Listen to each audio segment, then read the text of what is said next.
एक भी भारतीय को लटकाया तो कतर की नींद उड़ा देगा भारत। खबर आपने भी सुनी ही होगी दोस्तों। 8 एक्स नेवी ऑफिशियल को कतर के अंदर पिछले 1 साल से ज़्यादा समय से कैद करके रखा गया था और अब उन्हें अचानक फांसी की सज़ा सुना दी गई है। जब भारत सरकार ने पूछा कि भाई इन्होंने किया क्या है, इनका जुल्म क्या है, तो सबूत तो नहीं दिए गए, पर कारण जो है वो मोटा मोटी यह बताया गया है कि यह पूरा मामला एस्पियोनाज से रिलेटेड है, यानी कि जासूसी से। दोस्तों आपको बता दें कि इन नौसैनिकों में से एक को तो बाकायदा प्रेसिडेंट से अवार्ड भी मिल चुका है। ये बधाई दी गई थी उस कंपनी से जिस कंपनी के लिए 8 नौसैनिक काम कर रहे थे। उन्होंने भारत और कतर के संबंधों को काफ़ी गाढ़ा किया था। फिर ऐसा क्या हुआ दोस्तों कि 8 नौसैनिकों को सीधे मौत की सज़ा सुना दी गई, फांसी पर लटकाने की सज़ा सुना दी गई और इल्ज़ाम लगाया गया कि ये 8 भारतीय नौसैनिक थे, इन्होंने इजराइल के लिए जासूसी की है। कतर से ये खबर आ रही है दोस्तों। ये बहुत बड़ा इल्ज़ाम है, बहुत बड़ा इल्ज़ाम है मोसाद के लिए। इन 8 नौसैनिकों ने जासूसी का काम किया है। ऐसे भी आरोप लगाए जा रहे हैं कि गिरफ्तार पूर्व अधिकारियों ने कतरी नौसेना की एक छोटी पनडुब्बी की गुप्त जानकारी इजराइल तक पहुंचाई है। यह पनडुब्बी रडार से कुछ खास टेक्नोलॉजी के इस्तेमाल से इजरायली रडार से बचने में माहिर है। अब जैसा कि हमें पता है कि कतर एक बहुत ही पैसे वाला देश है। उनके पास पैसा तो बहुत है, लेकिन उनके पास एक्सपीरियंस नौसैनिक ऑफिशियल की कमी थी। कतरी लोगों के पास पैसे बहुत ज़्यादा हैं, इसलिए वो सेना में शामिल नहीं होना चाहते। ऐसा में एक कंपनी है दोहा ग्लोबल टेक्नोलॉजी। ये दुनिया भर से बेस्ट एक्स नौसैनिक को अपने यहाँ हायर करते हैं और अपने नौसेना के लिए इनको भी शामिल किया गया था। और इनका काम था कि जो कतरी नेवी के ऑफिशियल हैं उनको ट्रेन करना था, ताकि कतर ने जो इटली से एडवांस सबमरीन मंगाई थी उनको वो ऑपरेट कर सके। लेकिन इसी बीच इन पर आरोप है कतर गवर्नमेंट का, कतर की कोर्ट का, जो वहाँ पर केस चला और उसमें निकल कर सामने आया। उनका आरोप है कि भारत के इन नेवी ऑफिशियल ने इस दौरान जो डिटेल थे इटालियन सबमरीन की जो कतर ने बनाई थी, उसकी डिटेल मोसाद के एजेंट्स को दे दी और इसीलिए उन्हें कैद कर लिया गया। लेकिन इनको जिस तरीके से कैद किया गया उसे जानकर आप हिल जाएंगे दोस्तों। सबसे पहले तो इन्हें कैद करके एकांतवास में डाल दिया गया। कारावास में डालने से पहले इन्हें सिर्फ एक मौका दिया गया कि अपनी फैमिली को फ़ोन करके इन्फॉर्म कर दो। उन्होंने इन्फॉर्म किया, उसके बाद कैद में डाल दिया गया। वो कहाँ है, किस जेल में कैद है, किसी को कुछ पता नहीं। बस उनमें से एक के फैमिली को पता है कि उनको किसी मामले में गिरफ्तार कर लिया गया है। किसी से बात करने नहीं दिया गया, कोई इंडियन वकील को एक्सेस नहीं दिया गया। राजदूत जो वहाँ मौजूद होता है, भारत की एम्बेसी कतर के अंदर, उससे भी इन्फॉर्म नहीं किया गया। उन्हें भी इन्फॉर्म नहीं किया गया कि हमने 8 भारतीय सिटीजनशिप वाले नेवी ऑफिशियल को कैद कर लिया है।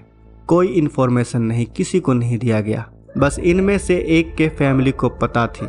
उन्होंने कई महीनों तक सरकार की इस एजेंसी से उस एजेंसी तक भागती रही। तब जाकर उन्होंने नीतू भार्गव जो है, पूर्णेंदु तिवारी जी की जो बहन है, उन्होंने इस बात को सोशल मीडिया पर उठाया।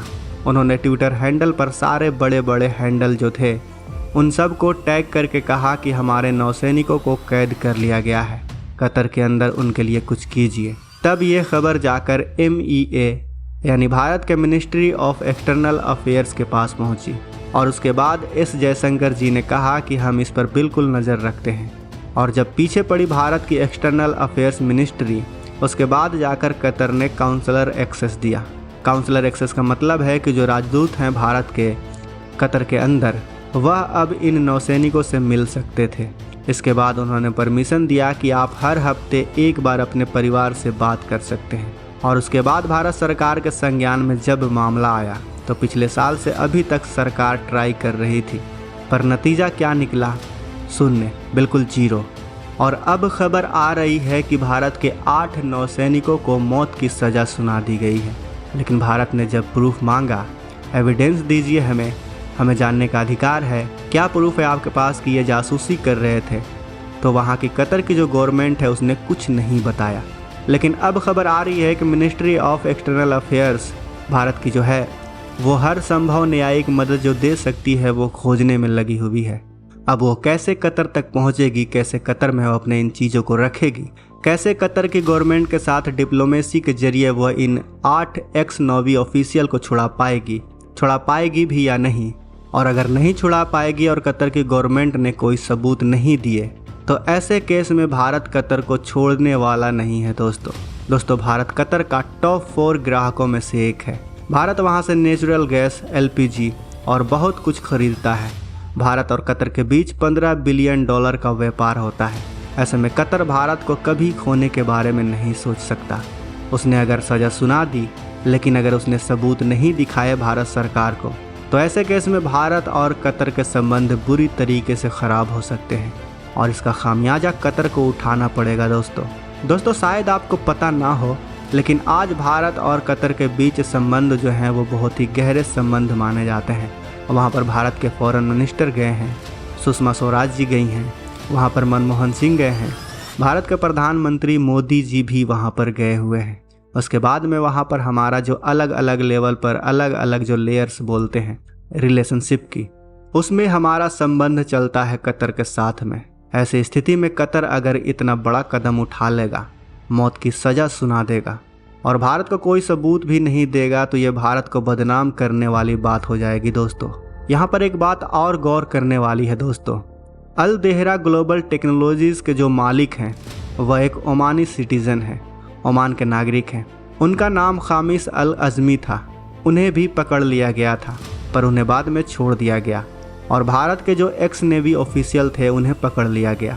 तो कहीं ऐसा तो नहीं हो रहा कि जो गलत काम अल देहरा ग्लोबल कर रहा था उसका जो इल्ज़ाम था इन 8 ऑफिशियल पर डाल करके इन्हें कैद कर लिया गया हो और बाकियों के ऊपर कोई आंच नहीं आई? या फिर क्या वाकई में अल देहरा में काम करते हुए और जो कतर की नेवी है उसके नौसैनिकों को ट्रेन करते हुए भारत के नौसैनिकों ने अपने जो राज थे वह मोसाद को दे दिए? कुछ भी हो सकता है दोस्तों, हम कुछ भी नहीं कह सकते हैं यहाँ पर बैठ करके, पर रियलिटी यह है कि भारत की एक बहुत बड़ी कूटनीतिक हार हो जाएगी अगर कतर में हम नौसैनिकों को बिना सबूत देखे उन्हें फांसी पर यूं ही चढ़ जाने दें।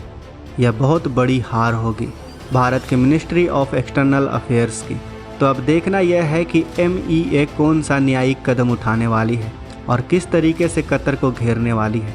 वैसे आप क्या सोचते हैं इस बारे में? कतर क्या करेगा, सबूत देगा या नहीं? अपने विचार हमें कमेंट सेक्शन में ज़रूर लिखें। मिलते हैं अगले वीडियो में।